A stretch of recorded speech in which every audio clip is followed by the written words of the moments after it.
Бұлбұл туралы ертегі. Бір көпес орманда бұлбұл ұстап алып, оны үйіне әкеледі. Бұлбұлға арнап алтын тор жасатады. Оны көрсең көзін тоятын қымбат бағалы тастармен әшекейлейді. Сөйтіп бұлбұлды осындай торға кіргізеді. Құсқа қарап отыратын арнайы қызметші де жалдайды.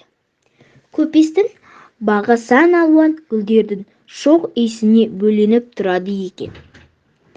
Бақыттың ортасында 7 субұрғағы бар ақ мәрмерден жасалған бассейн болады.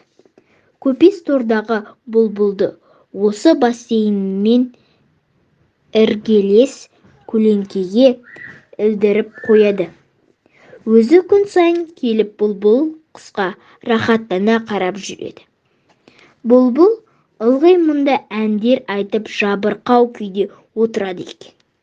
Көпес құстың тілін білетін адам тауып, одан бұлбұл құстың қамығу сырын білуді сұрайды. Көпес мырза, дейді құстың тілін білетін адам, бұлбұл елін жерін сағынады, бостандықты аңсайды. Ол бөгде елде тақта отырғанымша, өз елімде кедей болып жүргенім артық, деп ән салады. Бұлбұл құстың күн сайын азап жүдеп бара жатқанын көпес те көріп жүреді. Ақыры бір күні торды ашып құсты босатып жібереді.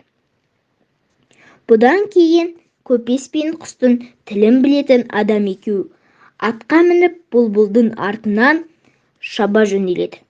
Бұлбұл биік-биік таулардан, алыс-алыс алқаптардан ұшып өтіп, өзенге шомылып, бұлақтан су ішіп, ұзақ-ұзақ ұшып, ақырында ормандағы қалың ағаштың кеуе қуысына кіріп келіп, «Ох, шіркін, отаным, қандай әдемісің!» деп сайрай жөнеледі.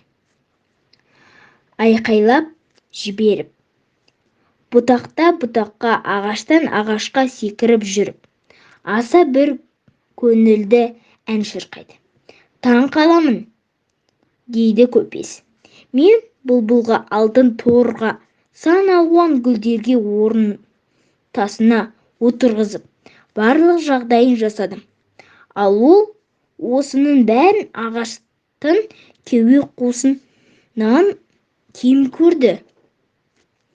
«Көпес мырза», дейді құстың тілін білетін адам, «бұған таң қалмаңыз. Әркімге өз отаны, туған үйі қымбат. Бұлбұл қазір отанында, азат, торда емес. Тегінде бәрінен артығы да осы бостандық».